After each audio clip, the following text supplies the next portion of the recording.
And we're live. Welcome to BSG Live. The question for today, can you test the blood to find indicators of traumatic brain injury and its effects?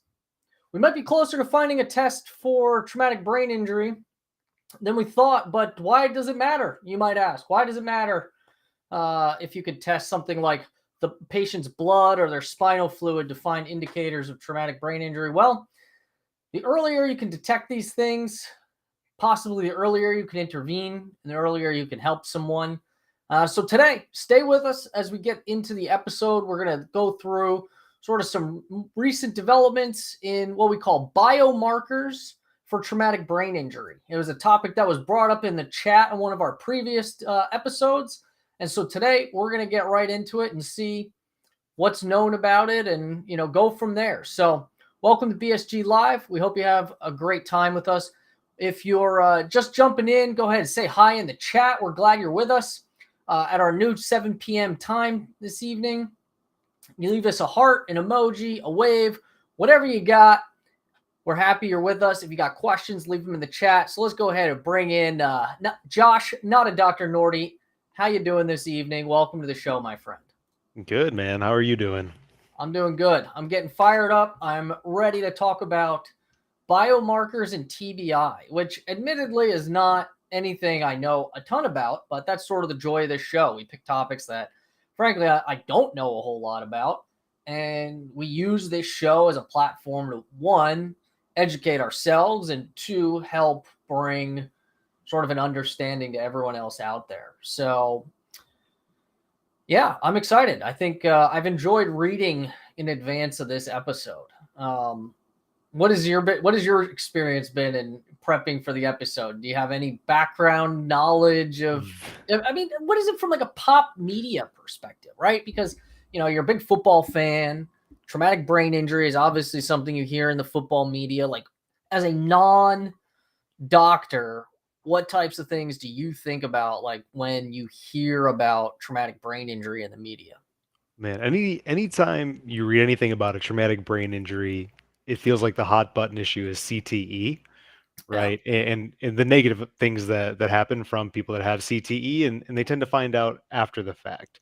And I am a big football fan, so like first people that come to mind are people like Aaron Hernandez or Junior Seau or Steve McNair, and none of those had great outcomes. Um, so being able to find out more about that and somebody who isn't deceased, I see a huge positive Yeah. in, and be able to at least help people, or at the very least give them the information to make informed decisions about what they want to do with their careers going forward. Yeah, it's actually, Junior Seau, when he passed, I was living in Oceanside at the time because I was stationed at Camp Pendleton, and he went to Oceanside High School, played for the Chargers, right? I mean, I'm not a Yeah, I big Chargers fan or SoCal football fan, but think he may have I know. played for the Patriots at the end of his career too. Not that Gotcha. that. But I mean, he was Oceanside, born and raised, to my knowledge. So when that news hit, I remember like people like around town were like genuinely, saddened by it. I had a close friend who's a teacher at the school. I mean, who, taught at the high school that Junior Seau went to. And, they were all, genuinely saddened by the event. It was not just another pop culture experience, Yeah, it of was a somebody member of their famous dying community, for them. right? Yeah, it was a member of their community who had passed. So I And remember that that. And that's someone who, from what we could tell from a fan perspective, always seemed upbeat, positive, like still with it. So how does somebody like that, who did have a long career, shift from being positive and happy and upbeat to eventually taking their own life, right? Yeah. And that's the article that you did send. I skimmed through it. It seemed like it was something very similar, to where somebody was upbeat and productive, and then they weren't anymore. So how does CTE play a role in that happening?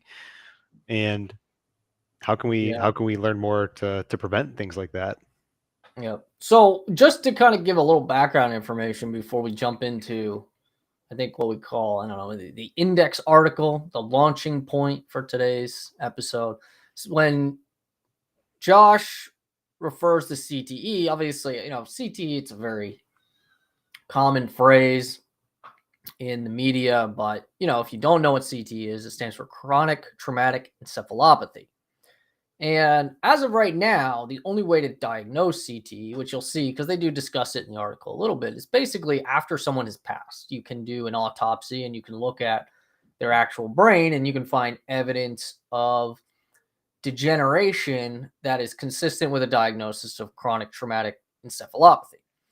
Now, if you tuned into one of our previous episodes, I believe long-term effects of head injury that I did with Dr. Sachs, who's a neuropsychologist from Weill Cornell Medicine, we talked a little bit about the clinical diagnostic criteria for CTE, which basically the conclusion of that conversation is that there is no conclusion. Right? There's a couple different categories or paradigms, frameworks, if you will, that different research papers have put together that sort of say like, oh, if you have this constellation of symptoms, or if you fit in this category or that category, like you likely have a diagnosis of CTE. But really the only way anybody's able to confirm that diagnosis, at least at this point, is autopsy after someone has passed. And so that's why it's a really difficult thing for physicians to help with, because you don't really,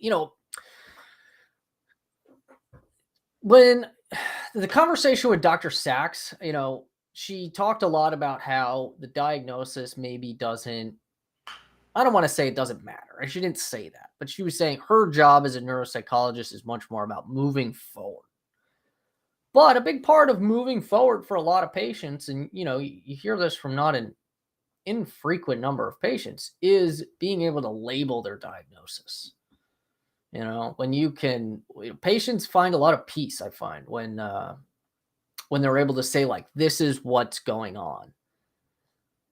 And Because I could imagine, at some point you start to feel a little crazy, right? Like, is this really happening? I feel or they different, feel like but it's not them. really. And it's like I'm just clearly changing, right? There's nothing wrong with Mhm. me. I'm changing, and or maybe I'm not even changing. I just think I am. Like I Yeah. could see that, and putting a diagnosis to something, like clearing up that unknown, because human nature is Yeah. to be fearful of the unknown.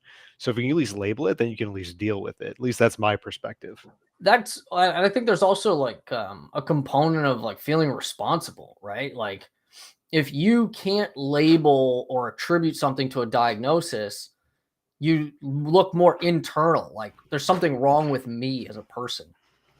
But as soon as you can label it and give it a diagnosis, it is almost like, okay, like the fault, it's not my fault. Like I'm sick. Mhm. And, you can assume, or many patients assume, or sort of at least was referred to as like a medical anthropology class I took many, many years ago. It's like the sick role. And there can be positives and negatives to that. But the idea here is that I think if you can ascribe a diagnosis to what's going on, even if you can't change things, right? It helps you in that moving forward process. So let's take a look at the article, because obviously this article was sent to me by a mentor who's like, thought this would be really interesting, and obviously we dug into it and found it to be a little quite interesting. Let's see if we can zoom in a little bit here. So this is a New York Times article. This is the author up here. Give credit where credit's due. On a patient by the name of Chris Eitzman.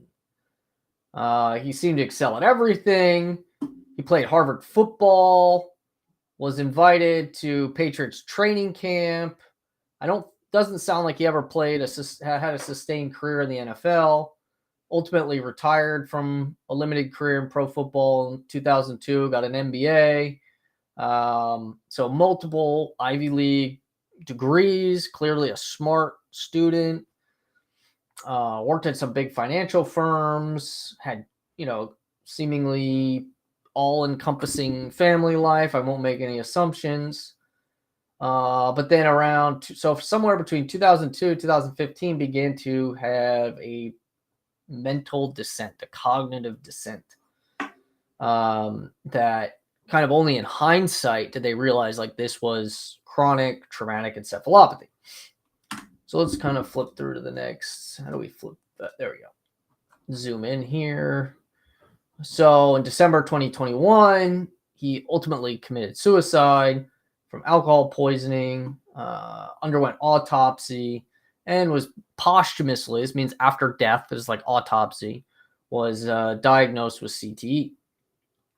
So his wife said knowing whether her husband had the disease while he was alive would have markedly changed the final years of his life. And a big part of that, I think, is like that understanding what's, even if you can't change it, being able to label it is a big part of moving forward for patients, or preventing them from feeling overwhelmingly responsible. Maybe, I mean, it could be that he felt like something was fundamentally wrong with him, and he struggled with finding that will to live, and obviously sadly led to this situation.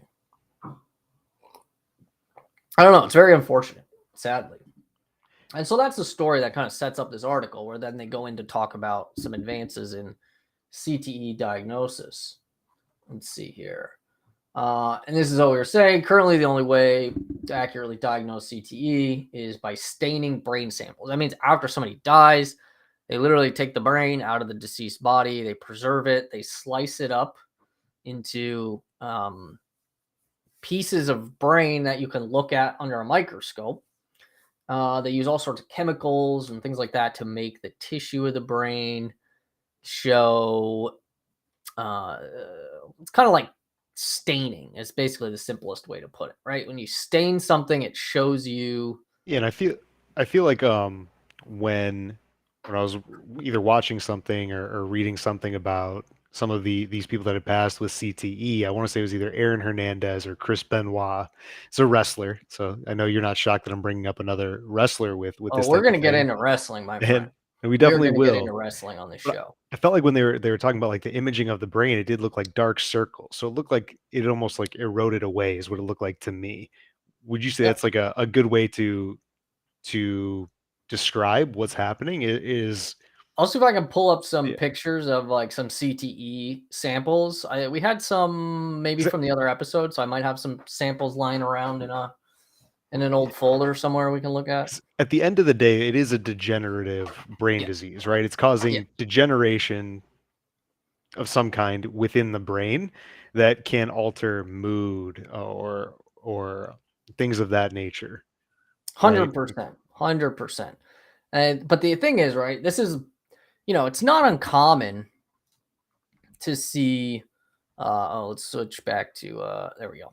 It's not uncommon to see brain degeneration, Mhm. but generally it's in older patients, right? I mean, there's an argument I thought fascinating argument that somebody basically said Alzheimer's disease, or I don't know if it was somebody, group of people, but the argument was made that like Alzheimer's disease is not really a disease, and I say that kind of cautiously, and I think the people who originally said it somewhat cautiously. Alzheimer's disease, and their positioning was that Alzheimer's disease is aging of the brain. Like if you found a way to prevent all the other things that ultimately lead to somebody dying, eventually, and somebody lived for 150 years, eventually their brain's going to develop Alzheimer's disease, because the brain, unless the brain's like infinitely, I don't know what the word is for lacking senescence, but we say like senescence is like, it's like cell death, basically. Like eventually a cell has to die. It doesn't live forever, right? So a senescent cell is basically like a cell that has come to the end of its life. So unless you find a way to like prevent that process from happening, right? I mean, everybody's eventually going to develop Alzheimer's disease. At least that's the hypothesis. And so the argument is like, is it truly neurodegeneration, or is it just aging, right? Aging catching up with you, right? And if you've developed Alzheimer's disease, you've been lucky enough that something else hasn't gotten you at a younger age. Now, that's probably not an all-encompassing theory or perspective, because there are people who develop like early onset So dementia and that's what I was Alzheimer's going to ask about. disease. So how does that come about? Early degeneration, early I don't aging in the know. brain. Yeah. And that's where like it would be good to have like a true like neurologist. Like these are the things like neurologists really Yeah. deal with, because we get that question. What's the difference between a neurosurgeon and a neurologist? I mean, other than the obvious surgery component. You guys all poke around in the brain. That's all. Yeah, no. I mean, only one group of individuals truly poke around in the brain. But I mean, really, there's like a fundamental difference in a lot of the pathologies between the two, right?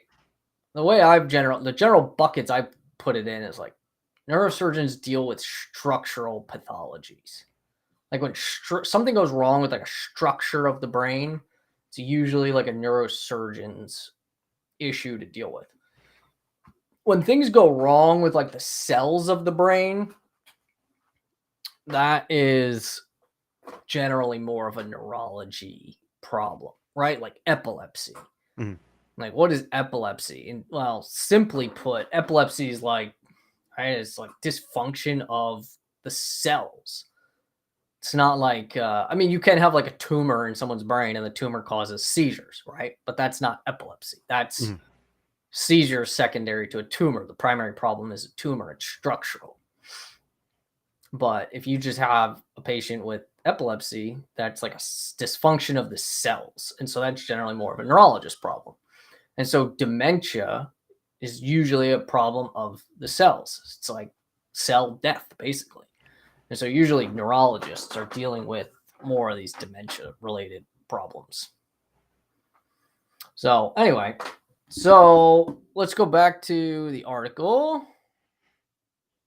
Here we go. Where's the next part of the article? Boom, boom, boom, boom, boom.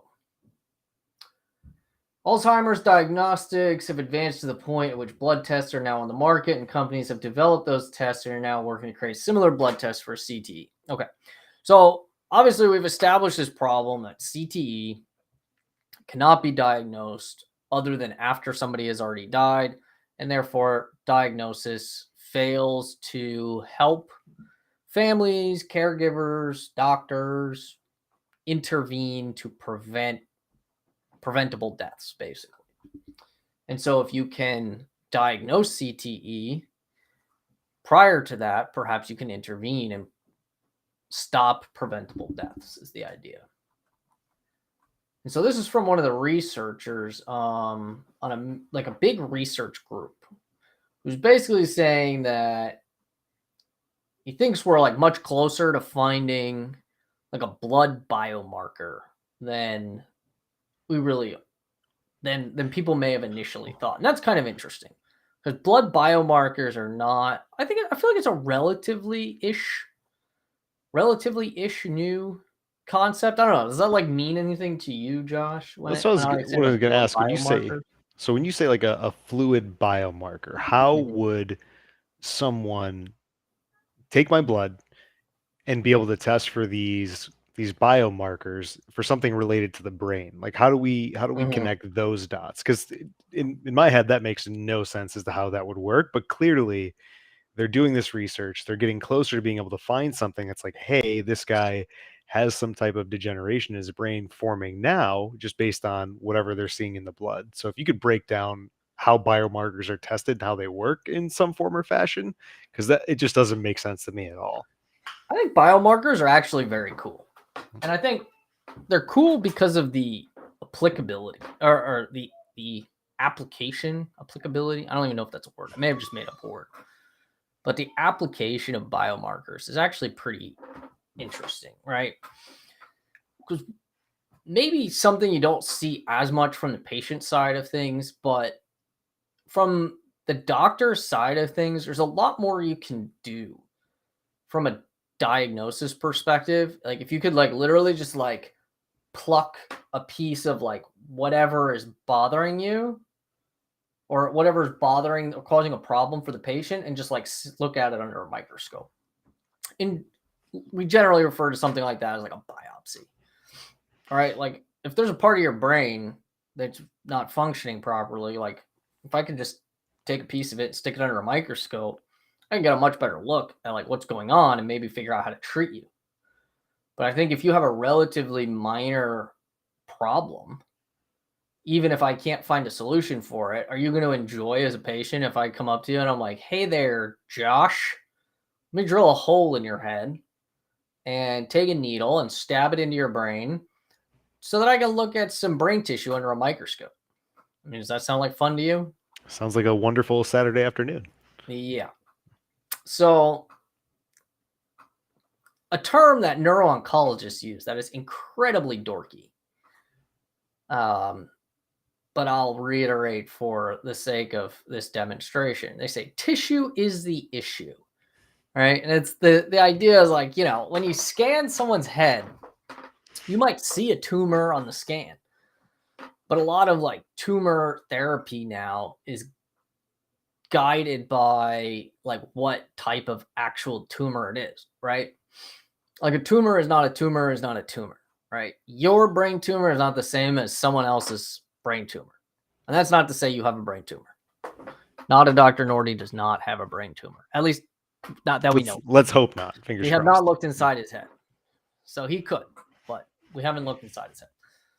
And even if you have like a specific diagnostic class, right? Like let's say you did have a brain tumor and your doctor's like, well, you have a meningioma there, Josh.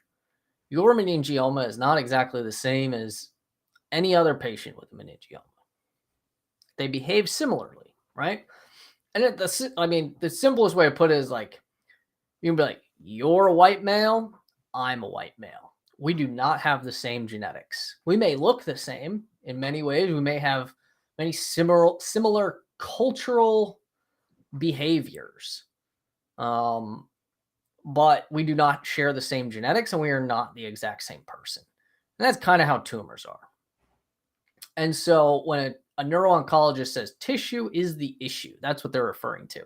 They say, we don't know how to treat this thing because we don't know what it is. We need a piece of the tissue to look at under the microscope, do some genetic testing on, and figure out what the best treatment is. Now, that's a gross oversimplification of what neuro-oncology is, but I would say that kind of puts it in a bucket of like, what does it generally mean? So that's kind of that's why that's the barrier, right? That hurdle we need to get over that makes what we call liquid biopsy or blood biomarkers an appealing alternative, right? Because let's say you as a, let's go back to pretending that you have a brain tumor, right? And I propose to you that I want to crack open your dome like a walnut to take a look inside and get some tissue. Because I say, Norty, tissue is the issue here because I'm a nerdy neuro-oncologist. I need a piece of your brain tumor. All right. Doesn't sound like a fun day, as you've said. But what if I give you an alternative and I said, well, instead of cracking your head open like a walnut, I can take a blood sample from a vein in your arm. I can send the blood to the lab. And what the lab can do is basically look at all the little molecules inside there and find something that gives us a diagnostic clue as to what type of tumor you have. And what we do, that term's been coined as like being a liquid biopsy. I forget what the application was. It was like preeclampsia or something. I feel like it was an OBGYN thing. I remember being presented to us in med school. A geneticist was talking to us about the future research directions of like liquid biopsy. And he was telling us about how they had found these little snippets of DNA that get like leaked into the blood from various pathological processes. And what they can do is basically take a blood sample, extract out those tiny little fragments of DNA that get leaked into the blood, and then use a process called PCR, which I won't get into what that stands for or what it means, but it basically means if you get like one tiny little piece of DNA, PCR will basically amplify it in a lab, make billions of copies of that little piece of DNA. So that way you've got a big sample of DNA, and then you can stick that through a machine and actually analyze it, right? And so what it does, so that basically allows you to take, when you detect just a tiny little fragment, like imagine you're panning for gold, right? And you get one tiny little fragment of gold. And then you can take that tiny little fragment of gold and you can put it like in a machine that like multiplies your gold. And then you can take all the billions of gold fragments and you can like smelt them down into a gold bar. And then you've got like a substance you can actually analyze. Like that's the gist of like using a liquid biopsy to analyze like fragments of DNA in the blood. And so that was like the first time I had heard about liquid biopsy.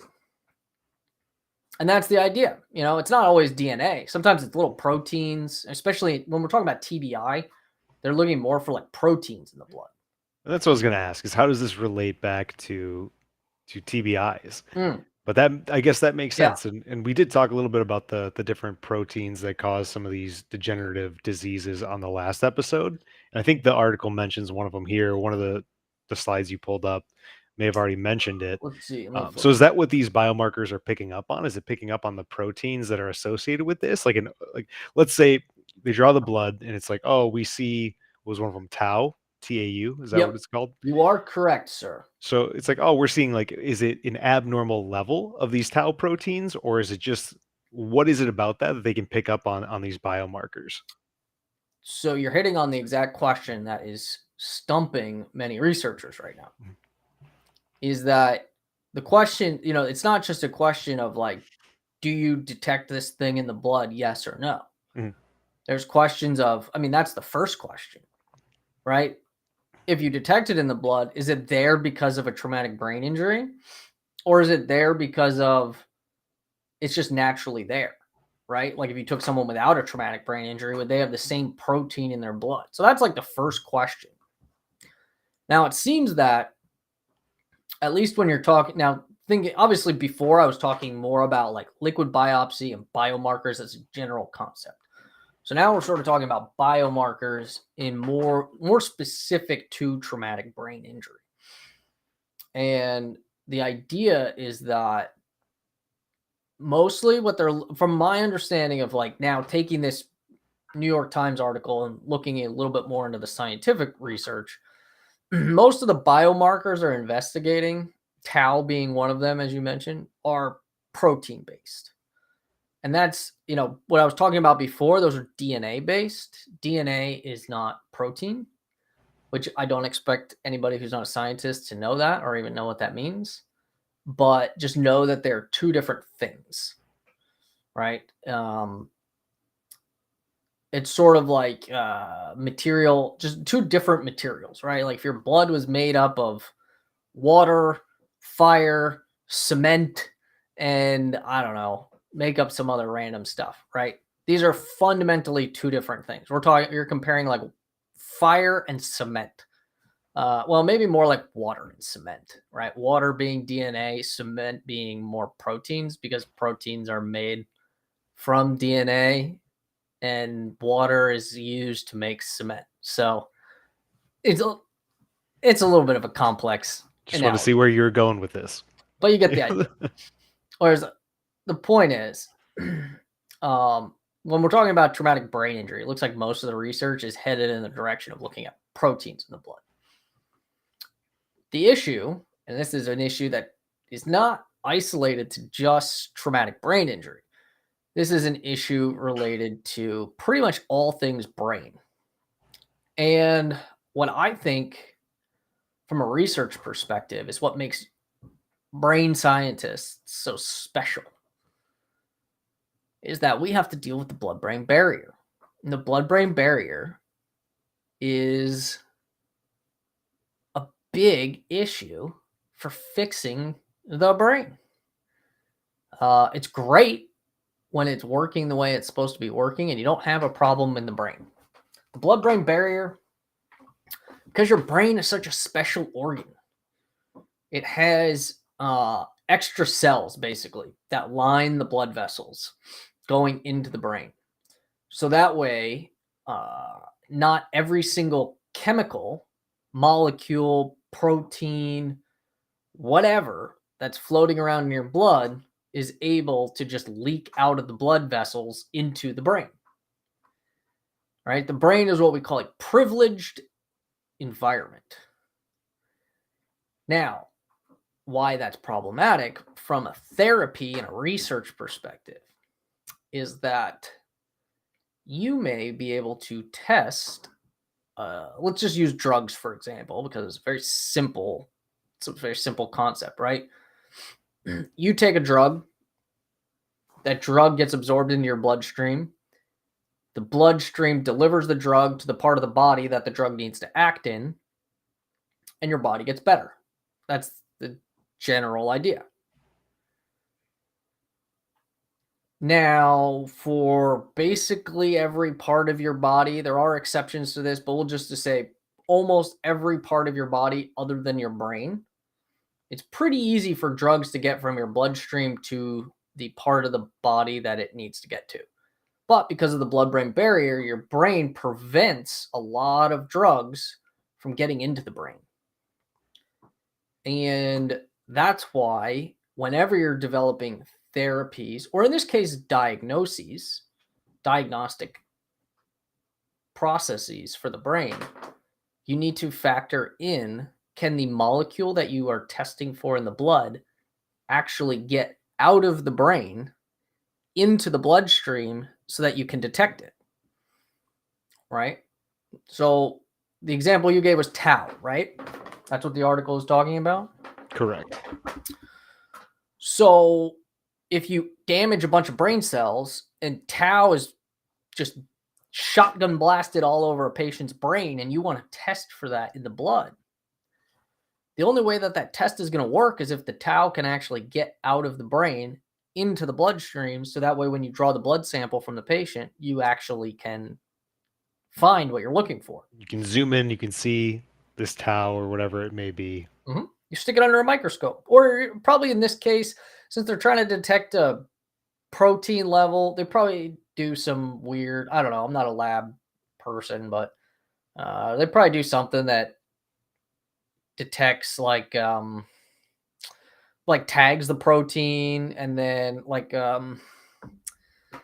they could probably like drop like a chemical in there, and like that chemical binds to a specific protein and then lights up like a little flashlight or something, and then you can like basically measure like how many flashlights are on, something like that, something to that effect. Like they have all these like little lab tests that basically tells you, is able to measure the protein. But yeah, that's the gist of it. You zoom in and you see how much protein's there. Is it still, I don't know if you were getting to this or if it is, but are they measuring for that protein specifically, or are they measuring like a levels? Like I heard you say levels. Are they looking for like an elevated level of this protein in the Yeah. blood? Is that what Well, it is? that's part of it, right? Okay. It's about, I mean, primarily, right? Because they found, I think they, specifically with tau, I think some of the research articles I read, I think they did say like there is a baseline level of tau that's detectable in the blood in a healthy person. I would assume that protein exists on its own before a TBI occurs, but Yeah. it's increasing when there's a TBI or maybe several, Yeah. and there's damage there. That's when it really like ramps up. That's what after our last conversation. That's what it seems Yeah. like to So me. basically what's happening is they're looking for things that normally exist inside brain cells. And then when you have a traumatic brain injury and you damage the brain cells break open and release all their contents. Like imagine every cell is like a little balloon full of It's called a confetti. pinata. Sure, exactly. All right. And the trauma like pops the balloon and then the confetti just falls out on the floor. And then eventually the confetti dissolves through the floor into the bloodstream, and then you pick up little bits and pieces of confetti in the bloodstream. So you've got multiple issues, right? So I guess to answer your original question, it's not creating something that wasn't already there. All it's doing is releasing something that was already there into an environment that it's not supposed to be in. Right. And I was gonna say, what does the tau? What's the purpose of it in the brain if everything's functioning properly? I don't know the answer Is to it that just question. okay? That So is definitely a question that we can get an answer to. That's not like some obscure question, because I am not a neurodegenerative disease researcher. Yeah. I Yeah. do not know the answer to that question. Yeah, that's what I'm just curious now. Not that it has anything to do with what we're talking Yeah, I about. know, I am but curious I mean, what purpose it serves on its own, right? but that's exactly what doing research is. You sit here and I used to joke. I mean, like a lot of people that are dedicated researchers, it seems like they just kind of a lot of times are just sitting around having conversations all day.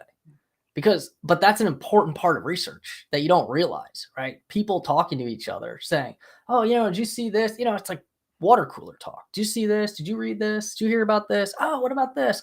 Oh, so-and-so, their experiment. Did you see how fat it looked this month? Like it's, Well, and that's what I always have a philosophy is diversity creates growth, right? When you have diverse opinions, views, yeah. experiences, and you start to bring those together, it can really push everything else forward, right? Because then everybody's learning from somebody with a different perspective, different input, In an different ideas on how to ideal fix it. world, you are 100% right. Yeah. If you asked an experienced, somewhat possibly jaded researcher, they will say that that's true. However, it also breeds a lot of competition and a As lot with of everything. malignant behavior. Yeah. So, don't romanticize it. But yes, in theory, you are right. You are right. Oh, let's see. What do we have? We got a comment from Kyle in the chat. Kyle, welcome to the chat to this evening. Thanks for chiming in. I think it plays a part of microtubules in neurons. He's referring to tau protein, and I actually think he is 100% right now that he says, I mean, I did just read it. I just don't remember. We can look. Let's confirm. I have it right here. This Busting is a out the review paper notes, the hard copies. Oh, yeah. That's one. The nice part about, a career that takes over a decade of development to really even get your feet wet. You develop so many relationships with people and you pick up habits from like different people who have impacted you along the way. Printing of hard copy articles is a habit I picked up from this guy, King High. He was a researcher in a lab at USC that I worked in. It was like one of the first labs I ever worked in.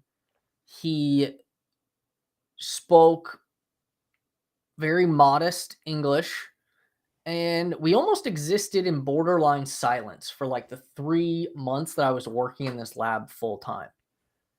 And we almost built this relationship that required no speaking whatsoever. And I love this man. I mean, he taught me so much about reading and writing. And the fact that he doesn't even speak English is like mind blowing, right? And he printed everything out. And there were always stacks of papers on his desk, and it drove me nuts because I'm a neat freak. So I still print out my articles, but usually I don't let a stack get bigger than like an inch or so on my desk, and then I kind of file it away in a filing cabinet in my office. But yeah, you pick up these traits from the people you work with. King High he may be retired now, but he's a very genuine individual. I can't say I've met too many people in my life as genuine as King High. Let's see. Believe they give an overview of all the different. So this is a review article on blood biomarkers specifically for mild traumatic brain injury. And let's see. Tau is a protein involved in the stabilization of microtubules. So basically, what that means, microtubules. I haven't seen that word since I was in high school. But basically, right, like a cell, in order for it to have structure, it doesn't just like fold over and collapse, right? It needs to have some internal elements that kind of like prop it up, right? It's not an inflated balloon. It's kind of like a water balloon, right? Imagine a cell is like a water balloon. But inside the water balloon, there's like, I don't know, like popsicle sticks or something that kind of give it a rough shape, and then all the water kind of fills everything up. And then obviously there's other functions. Microtubules also help molecules move around inside of a cell as well. I know we're getting really into the details. So the microtubules, they're very unstable, right? And the way a microtubule works is it basically, it's like it's so cool. It's like I can see it in my brain. Like I don't want to get into the weeds like discussing this stuff, but like on the other hand, I'm like, it's so interesting when you're a bio nerd. Basically, like a microtubule, imagine like a straw made up of Legos, right? And the microtubule can move because like the Legos like come apart on one end and then it like reassembles Legos on the other end. So in theory, it's not really moving, but then when you're constantly breaking down the beginning and building up the end, it moves. Does that make sense? Kind of. And so it's a very unstable structure. And so tau, this biomarker that we've been talking about, it stabilizes that structure so that way it doesn't just instantly fall apart. Okay. It allows it to actually do something. So yeah, thanks for the comment there, Kyle. We appreciate it. Let's take the next comment in the chat from the Zero Chemical. It says, hey, welcome to the chat, Zero Chemical. You guys already talk about GFAP and UCHL1. We did not talk about them. They are discussed in sort of the research article I was reviewing, just to give people a rough overview, because obviously not everybody watching the show is a biologist or a researcher of any sort. When Zero Chemical is referring to GFAP, it is that GFAP is, let's see here. Obviously, I'm not an expert. I'm not a molecular cell biologist. It's part of the intermediate filament of the cytoskeleton of astrocytes. So astrocytes are not neurons, but they are key cells in the brain. And the cytoskeleton is kind of that like structure I'm talking about inside the water balloon.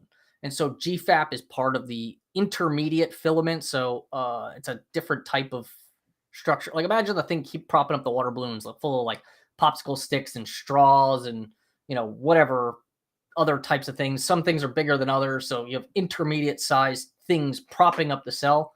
GFAP is part of the intermediate cytoskeleton of astrocytes. And so when you look for a biomarker of GFAP in the blood, it's giving you an indication that there's damage to astrocytes. It's a different cell population in the brain. But no, Zero Chemical, we haven't talked about it tonight. We may get to it, but we're now is maybe a good time to just take a quick pause and kind of catch everybody up, because it seems like we got people coming to the chat. We're so happy you're with us. Zach Bernstein, thanks so much for joining us. We appreciate you saying hi in the chat. Anyone else that's come in, please give us a wave, a hi. But just to kind of get everybody up on the same page, tonight we're talking about biomarkers and primarily tau specifically, because that's kind of more of a hot topic, and CTE.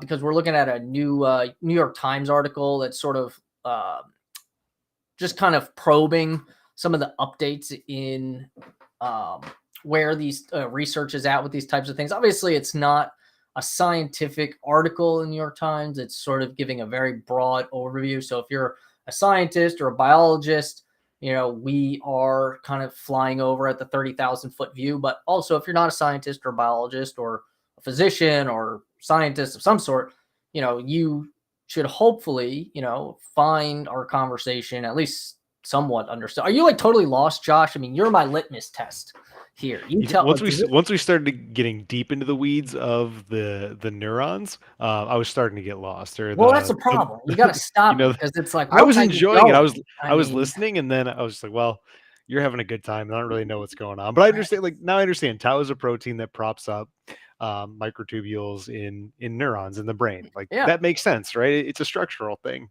of some kind. Exactly. Make sure water balloons don't pop, and then you have a brain injury. Those balloons pop. Tau's everywhere. That is a great way to put it. Now, but then, as we're talking about, because we're talking about blood tests, right?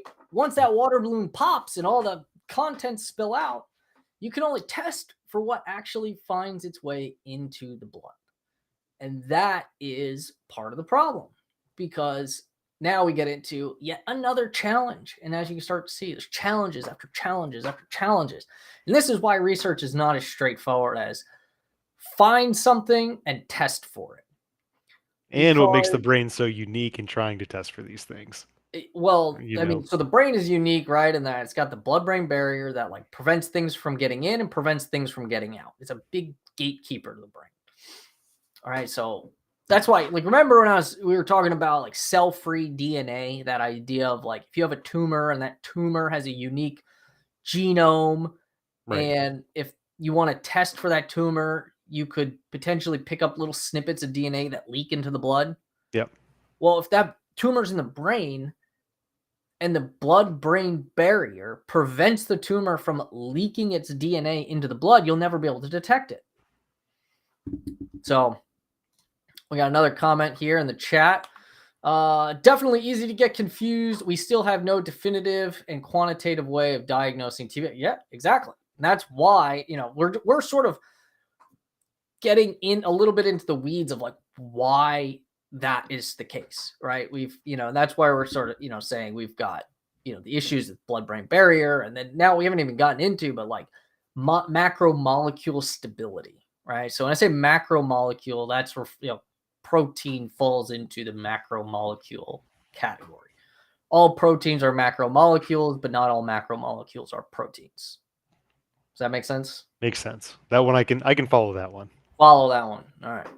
And so a lot of times, once the cell releases the protein, in this case, since our discussion is sort of focused on tau, how fast that molecule breaks down, right? Because as soon as something in the body is where it's not supposed to be, your body is made to like basically zoom in and just start eating up and destroying it, right? I mean, everything in your body is basically Legos. I'm not a big Lego fan. Are you like an adult Lego fan? I love adult Legos. I've Okay. recently built like 2 Lego sets. I think my Yeah. brother-in-law is a big Lego fan, like has buckets of Legos in his house. I don't have buckets, but they have some like 18 plus Lego sets. Go check them out if you enjoy Legos. Free shout out to Whoa, Legos. wait, wait, they actually make 18 plus Yeah, man. Lego sets now? I I did not built the realize car that. from the Fast and the Furious, Hmm, the Dodge Charger. It was a lot of fun. fascinating. I did not Yeah. know that. Last time I did Legos, I mean, I was probably like not even middle school. That's probably why I let you talk about things for so long, is because you mentioned Legos. Just to be Probably honest. 4th or 5th grade. Like, I remember they Mhm. had these Wild Wild West Lego sets that were pretty much like all the rage. And that was probably the last time I really got like deep into the Lego craze. But anyway, your body's just made of Legos, man.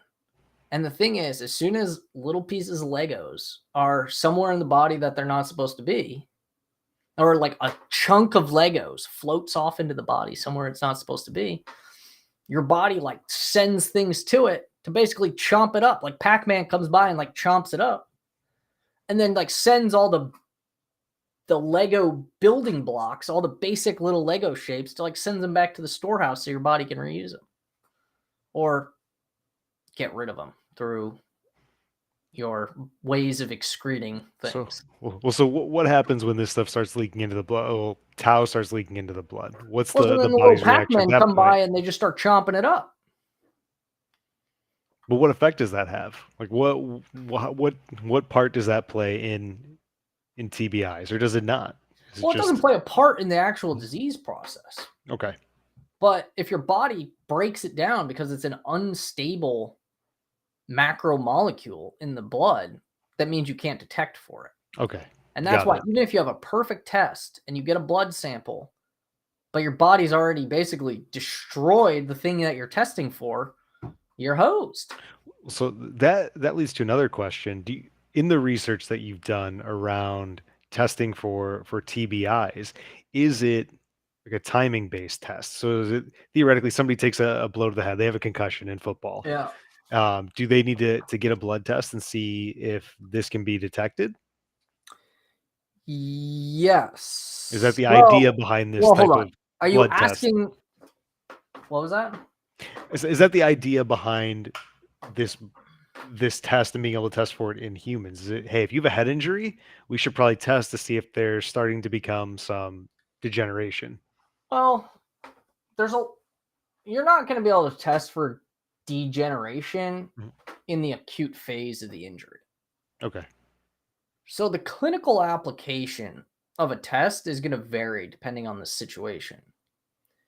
The situation you've described, where like you just had a head injury, should you go get a blood test? Well, the value of potentially the answer to that question potentially being yes is if the blood test has the ability to predict injury severity or long-term outcome, Right. right? Because it helps you long-term outcome from the perspective of it can help the patient and physicians Mhm. plan for the future, which is Right. probably more the case like in this CTE patient that was talked about in the New York Times article, right? Like there was Yeah. probably not a I, whole lot. that's right. I guess that's my question. So this person, for example, from 2020, from 2002 to 2021, where does the test come into play that could have possibly, like, in a theoretical world, these biomarkers can detect CTE. Where Mhm. does that test play a part? Like, Yeah. when Well, when do they get tested and how is it detected? Like at that stage? like in an ideal world, you're saying like if all the Let's say tests that we needed. biomarkers, yeah, biomarkers, these what they're studying, what they're trying, these biomarkers can detect CTE. So things like this are manageable, they're treatable, at least known about at the very Yeah. least, right? So these Well, these tests can detect it. How, I guess how like or when can they detect it? we don't have answers to those Okay. questions. So the answer your question, I mean, the answer is it doesn't exist. Mhm. That's what we're trying to figure out. We're trying to figure out Okay. the answer to your question. But if you ask, like, what is the reasoning? Like, how does it, even if you had the answer, what does it change? Well, in this case, I think it changes the, diagnosis, the ability to tell the patient we have biological evidence that tells us this is your diagnosis, which is a very powerful thing for patients. Oh, we got a comment in the chat from Kofi McNair. I'm excited and curious about the tau proteins, how the tau proteins could help in the differential diagnosis of CTE in a neurodegenerative disease like Alzheimer's. So we'll come back to that question in just a second. Let me finish the thought that I was on because I think it's a great comment. So, in an ideal world, if we can go to a patient and not just say, hey, you have this constellation of symptoms where you've got, trouble sleeping, you've got headaches, you have depressive episodes, you have psychiatric disturbances, whatever, right? And you sort of go point A, point, like you sort of piece together the clinical picture, right? None of that is objective evidence. It's all subjective evidence. Me as the observer, I say, this is what I see. And when I piece together all the things that I see, my best conclusion is that your diagnosis is probably most likely CTE. That's a lot different of a conversation with a patient than looking them dead in the eye and saying, I'm sorry, but also I can help you understand what's going on because based on your blood test, Mhm. I have 90% certainty, right? Because you 90% certainty you have CTE, and when a patient has CTE, there's a very high probability it will continue to get worse. And blood tests, definitive objective measures allow you to have those conversations with patients, which doesn't sound different. I mean, maybe it sounds a little bit different because I change the tone of my voice when I'm saying them. But the reality is the way that that can impact a patient is drastically different. Right, because it's an answer. It shines a It is. flashlight on something that was unknown. Exactly. Um, which I agree. I think that could be huge. And I'm just curious as to, and I know we've got a question here. I don't want to leave them waiting No, too long, we'll get to it. but We'll get it's, to it. how do we even get to the point where it's like, hey, we should probably test this person's blood to see if they do have that, right? Because I mean, again, I know I've gotten at least one concussion in my life, Sure. right? And what if that one concussion was severe enough to where like it's going to have outcomes? I don't think it's going to, from what we know. Maybe it does, but when is it? Hey, I'm starting to do this. I should go get a test just to see if that's happening. I guess that's the other Uh, delineation with this, and I'm sure we don't know, but I'm just that's no, where my well, head goes. I mean, from a clinical perspective, of my clinical perspective, that type of situation, I would just counsel a patient like that. There's a good, a pretty relatively confident part of me that says you don't have to get tested. Don't go worrying yourself about numbers that statistically one concussion in your life is not likely to cause long-term problems. So is it more like somebody's lifestyle then, or career at that point, where it's like Well, I mean, I you've would had probably wait for them to start showing signs of clinical okay, deterioration, that's right? what I Like was if I getting at. have a Okay. patient that's, they have a history of contact sports, head injuries, and maybe the first thing that brings them to the doctors, they just come in and they're like, I feel off. I don't feel like myself anymore. That's not an uncommon thing for patients to tell a doctor, because Yeah. patients know when something's wrong far earlier than we often can detect it Mhm. clinically. The problem is when a patient comes to you and that's what they say, it's really hard to know what to do. Mhm. And I think good doctors have the ability to let patients guide them a little bit when that's the situation, because you just have to admit to the patient, based on what you're telling me, I got nothing to work with, Mhm. right? But this could potentially give physicians a tool to work with to say, the story adds up. Let's get a blood test and see if there's anything that indicates that what I think could be going on is something we need to really consider. And then Right. you send that patient for a blood test.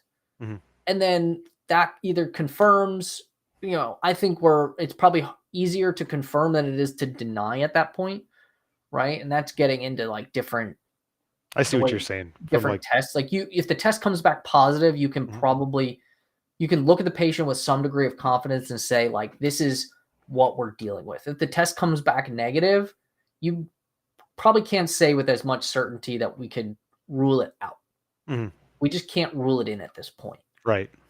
Um, I think that's good to know. Good to know how a doctor would use this to approach certain situations. that's an assumption, though. I mean, Yeah, there's we're actual guessing. numbers Yeah. that guide that kind of thing. Like when they Yeah. actually validate a test, they validate tests with what we call sensitivity and specificity. And Okay. what those numbers mean in a statistics world is exactly what I said.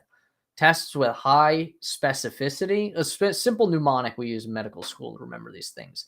Spin and sign out, right? Specificity, SP.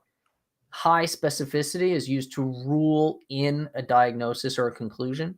Sign out, sensitivity, SN, is used to rule out a diagnosis. So if a test has a very high sensitivity and it comes back negative, you can generally tell the patient with some degree of confidence that we have ruled out the diagnosis because the test that we did had a high sensitivity. Gotcha. If I'm not messing that up. That sounds right. Off the top of my head, I am not. I'm like pretty sure that that's correct, but these are the types of things where like your head spins Yeah. for like 5 minutes when you're taking a board exam, trying to remember how all these like statistics work, because To you say, do get tested. as someone who is not a doctor, that makes sense to me. It checks Yeah. out. But because I am not a statistician and I am not one to memorize textbooks very well, it is possible that I messed up that explanation. So don't take that as gospel truth. But I'm Fair pretty sure it's enough. an accurate explanation. Nor was I prepared to discuss that this evening. So it's My not like bad. I've read ahead on. No, it's okay. Um, all I'm doing is giving a disclaimer. If somebody, I'm sure there's somebody out there that will watch and be like, "Oh, Dr. Rad messed it up. It's the other way. Cancel him." All right. Well, if you want to cancel me because I don't know statistics well enough, go ahead. Cancel me. Anyway, let's get into Kofi's question. What did you say? Or Let's comment. see. Comment What's that? question. I think it was more of a comment than a Comment. question after I look All right. back. Curious to know, but tau proteins could potentially help in the differential diagnosis of CTE in a degenerative disease like Alzheimer's. Well, actually, let's see. Where is it? This is perfect. I already have it up. Let's just turn the screen share on. Boom. This was in the New York Times article. This is a comment, I think, from one of the research groups. It said, long search to identify CTE biomarkers reached a watershed moment in 2019, so fairly recently, when a group identified that the tau proteins specific to CTE were distinct from those in Alzheimer's disease and other tau-based neurodegenerative diseases. So basically what that means, or what does that mean to you, Josh, before I just explain it? Like, does that Yeah. make sense to you? Well, and this is what I was starting to question as well. And Maybe great, we great should, comment question from Kofi was, if tau proteins, because we Kofi, if did, we're pronouncing your name wrong, we do sincerely apologize. Please feel free to correct us. yes.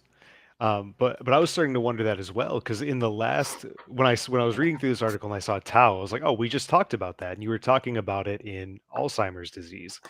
And so I was like, well, if tau protein is just present from blanket degeneration, how does that testing say this is definitively CTE? But that answers it, right? It's distinctly different No. from another tau-based disease. Uh,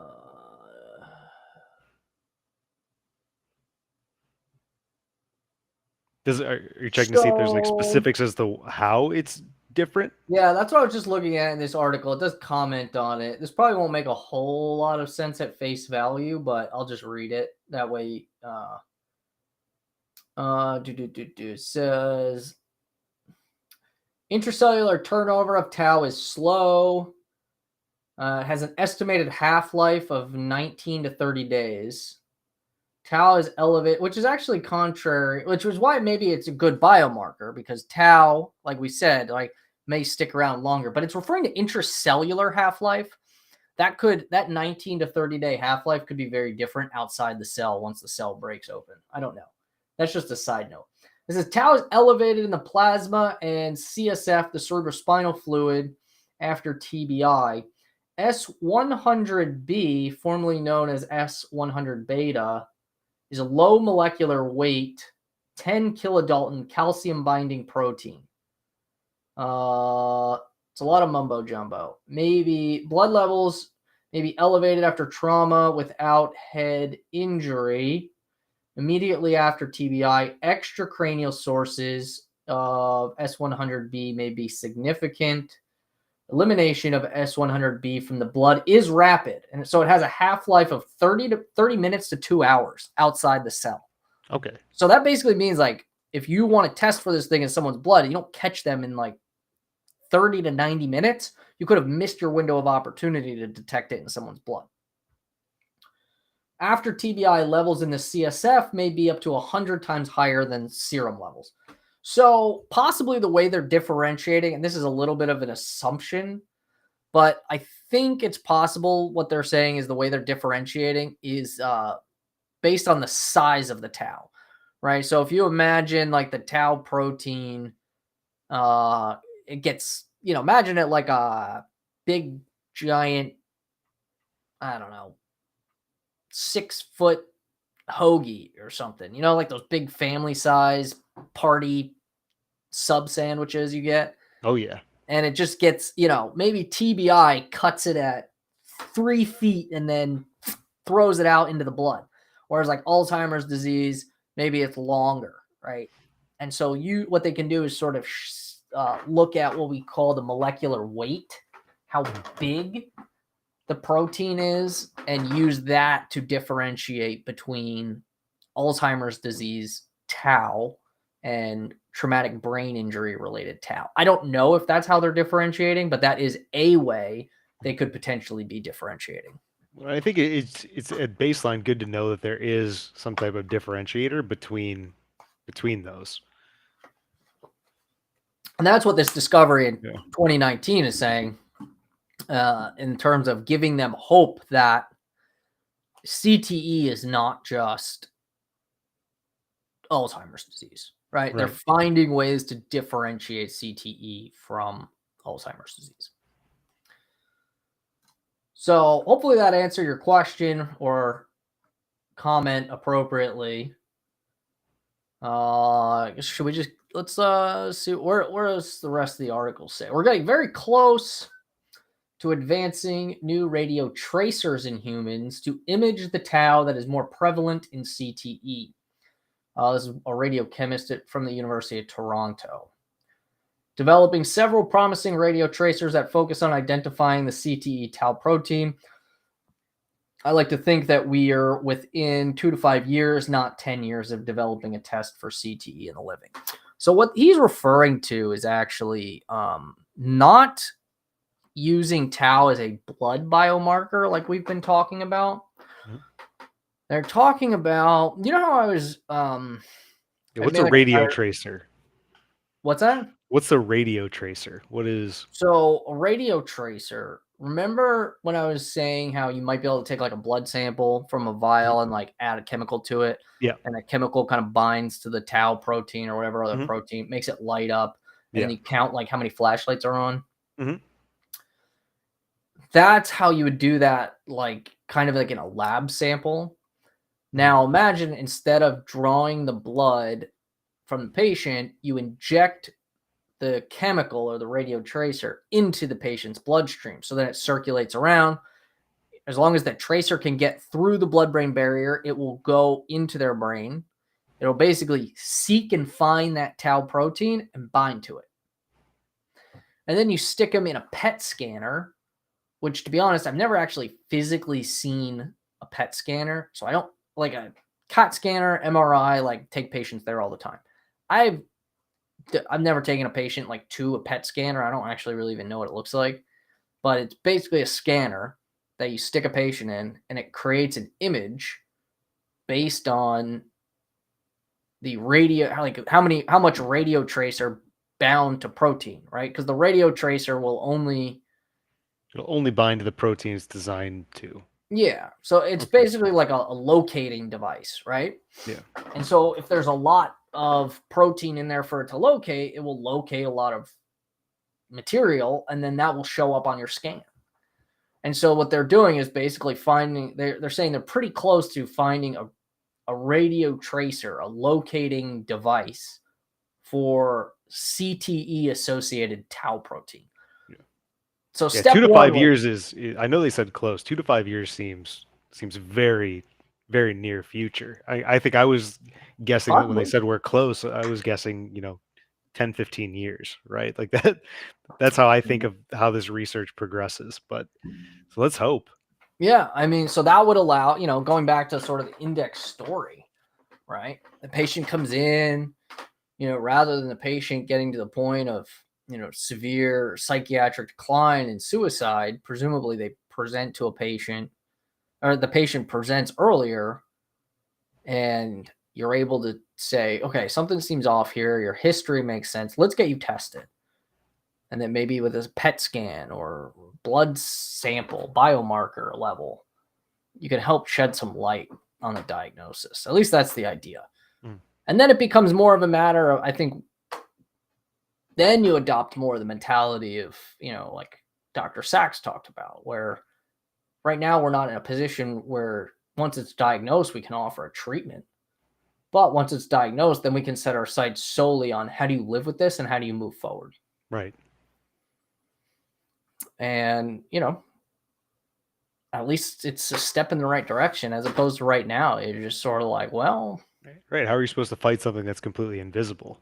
yeah, Right. If we can at least identify it in people before it's too late, like then we can work towards the better treatments and how we can help people cope with it at the very least. exactly. At least that's the next step. Mm. Hopefully next, it will ultimately lead to, finding novel ways to treat things. Yeah. The first part of figuring out treatment is understanding the problem. And we're still in the phase of understanding the problem, understanding and identifying the problem. Mm-hmm.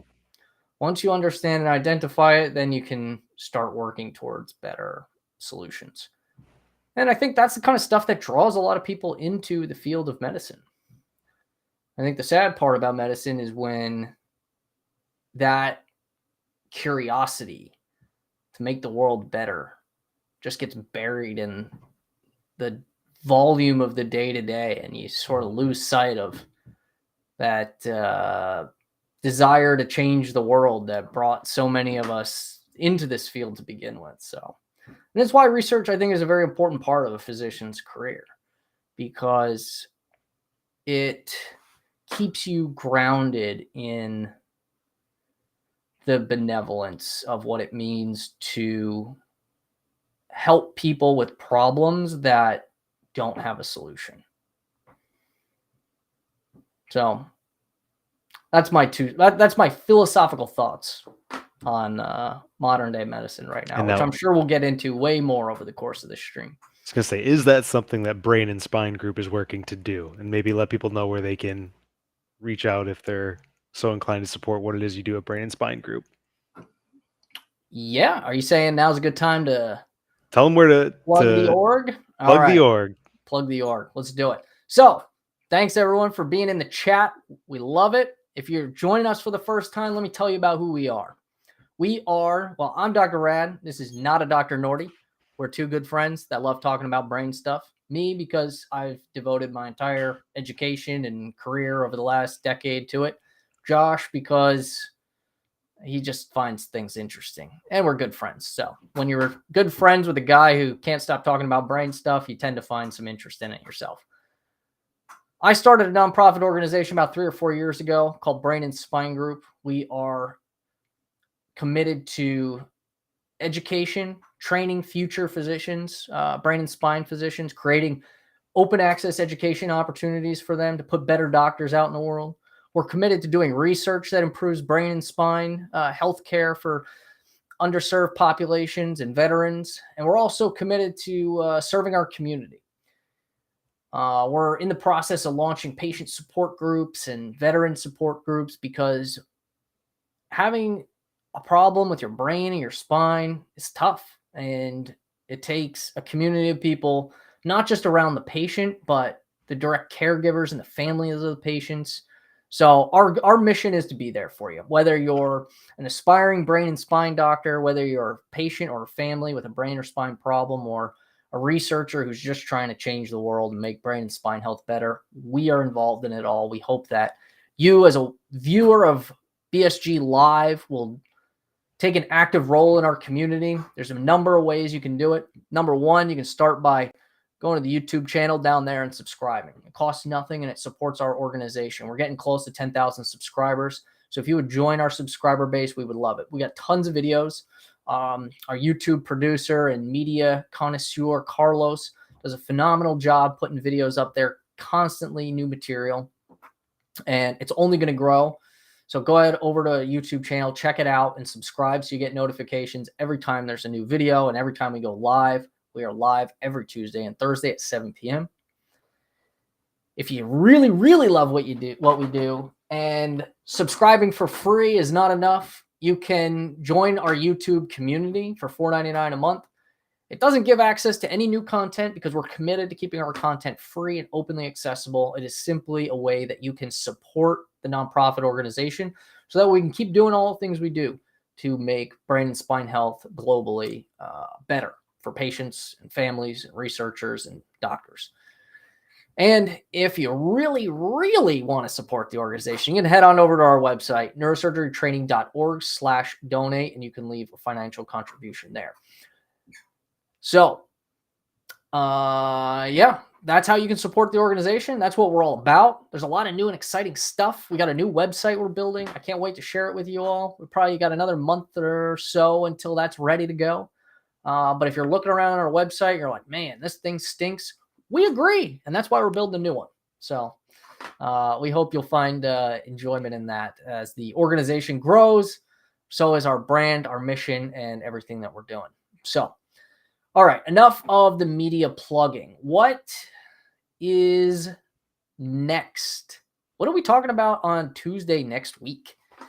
That is we're talking about glymphatics. Oh, you thought I nerded out today. Josh has no idea what glymphatics are. No idea. He's lost in the sauce.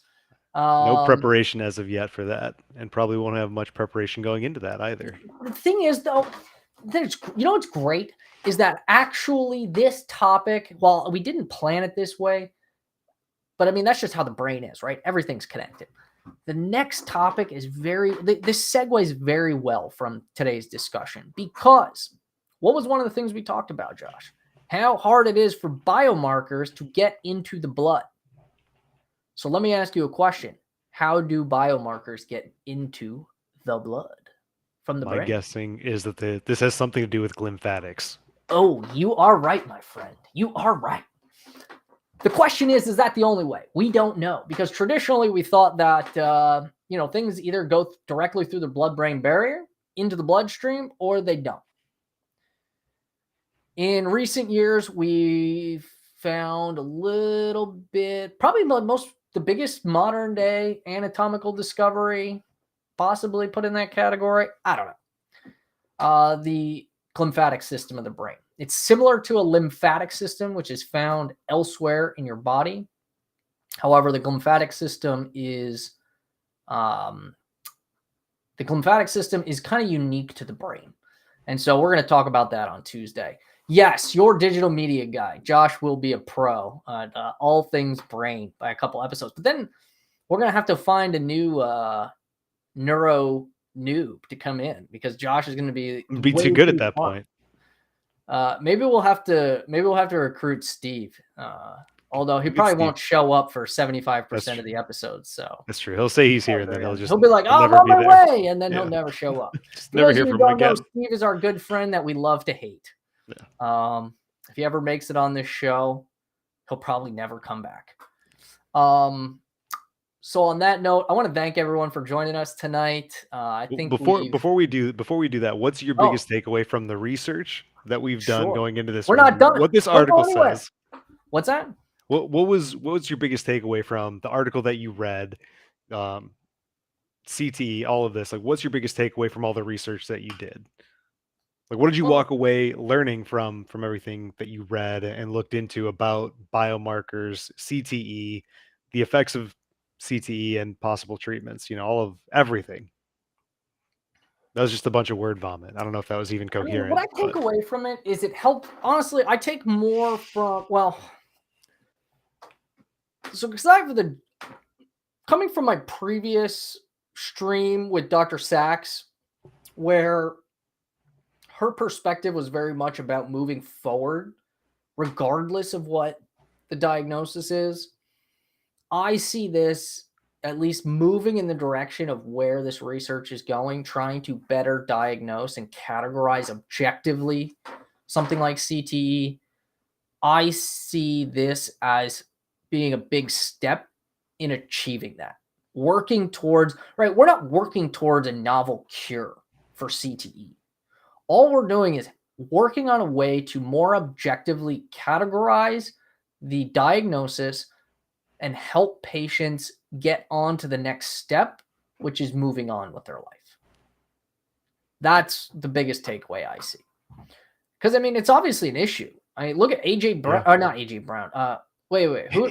Antonio Brown? Antonio Brown. AJ Brown, I'm thinking Antonio Brown, AJ Green? There's AJ Green. Am I just mixing up Antonio Brown and AJ Green? They're wildly different. AJ Green plays, I think, on the Cardinals. He was on the Bengals, but he's on the Eagles. Isn't he? I think he's on the Cardinals. That's a different one. That one was on. That's AJ Brown, who was on. Oh my God, there is an AJ Brown. He was on the Titans, and they let him go to the Eagles, and that's why their GM got fired recently, mid-season, with a winning record.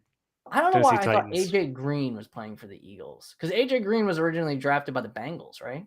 Right, and I think he's on the Cardinals now. Oh, I didn't know that. Anyway, this whole side conversation to say that Antonio Brown, there's no way that guy does not have CTE. If we can test his biomarkers, there is no way that guy does not have CTE. I suppose we won't.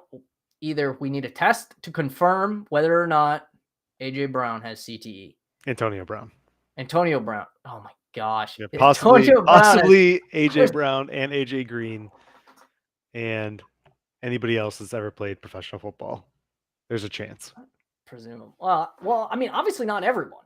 I think what we haven't even talked about tonight is that there's got to be certain things like genetic predispositions and that's what I was going to ask. Yada, because clearly it's not. It's not just as simple as getting hit in the head a bunch of times. You have to be pre-inclined to have this as well, or possibly. You don't have to. I don't want to misrepresent. There's a lot of factors that we don't understand. Yeah, and agree on that. Like, there's clearly a lot that we don't understand, but if we can start to at least identify it, hopefully we can then Yeah. understand it on an even deeper level. Is what I'm taking away from this whole conversation and today's topic. Yeah. I mean, unless you're gonna make the argument that like a guy like Antonio Brown's been hit in the head I mean, demonstrably he could just more be crazy, times. man. There's crazy people out there, regardless of It's CTE. possible, but I mean, what are the chances that a young guy who plays a contact sport that develops psychiatric disturbances at a young age? Well, actually, you're kind of making a good point. I'm kind of convincing myself of your point. I don't know. Who knows what's wrong with that guy? Maybe CTE. Maybe it's just a psychiatric break and his guys, but I don't know. I'm calling CTE. We won't know. We don't have a test. We need a test. This is why we need biomarker tests for CTE I'm specifically. curious if the NFL is like pro testing or if they're still like trying to sweep this thing under the rug. I mean, I think it depends on how rampant it is in football players. That's the bigger thing. I don't think they want their sport to die, but that's probably a conversation for another No, but time. are they? I don't think their sport would die. It might change. I don't think it would Yeah, die. people are already complaining that it's too soft. You can't hit the quarterback. You can't hit Yeah. Tom Brady.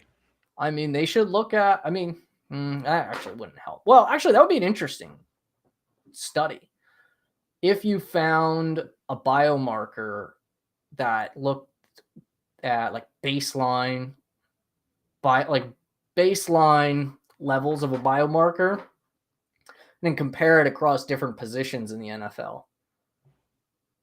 Like, do quarterbacks have like an overall lower baseline of I think there's a reason biomarker? receivers get hit really hard.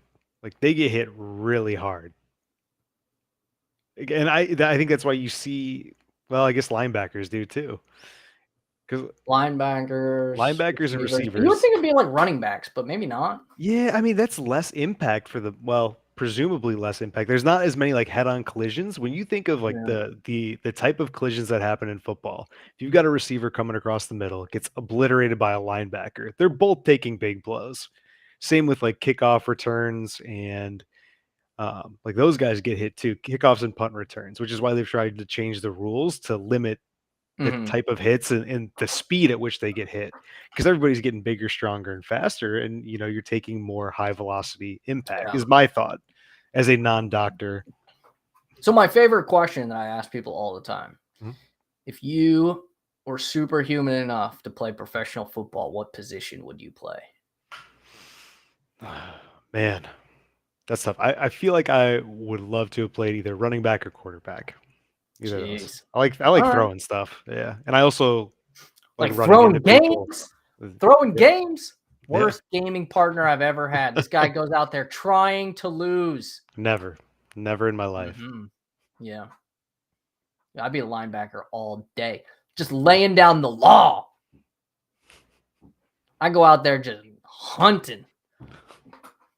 Micah Parsons is my hero. That guy's a champion. That's true. I'm gonna clone his DNA, and then I'm gonna CRISPR it into my own body. Water boy seems like a safe position. I think I could be an NFL water boy. To this day, I think I'm still athletic enough to do so. Oh, he means like an actual water boy. I thought he meant like Adam Sandler water not boy. Bobby Boucher. No, he meant Bobby an actual Boucher? water boy. Bobby Boucher. Well, Mama says alligators so angry because they got all them teeth and no toothbrush. Julia says I would be the kicker. Definitely don't want CTE. Classic answer. I will take CTE. I'll live a good 30 years just smacking dudes and then just go out of my mind. So my brain's just degenerated with tau. I would do that. It'd be Micah Parsons. I'm going to clone his DNA. I'm going to CRISPR it into my own body until I can become a giant beast of a linebacker. That's definitely possible because you are a doctor, and that makes sense. I can do it. I think I can make it happen. Well, this stream has sufficiently derailed this big time into absolute clownery, which is what we love. Thank you all for being with us tonight. We'll see you Tuesday next week, 7 p.m. We're talking about lymphatics. So how does your brain get rid of all the junk that it stores up? It's a big part of lymphatics. Also, I have no idea what it is, honestly, beyond that. So we're going to kind of be digging in and figuring it out because that's a big part of this stream. Obviously, we pick topics that we know very little about, and the stream is our prompting to dive in and learn something new. And we hope you'll join us in that journey of learning something new. Thank you, everybody who came along, for participating in the chat with your comments, your questions. We love to see it.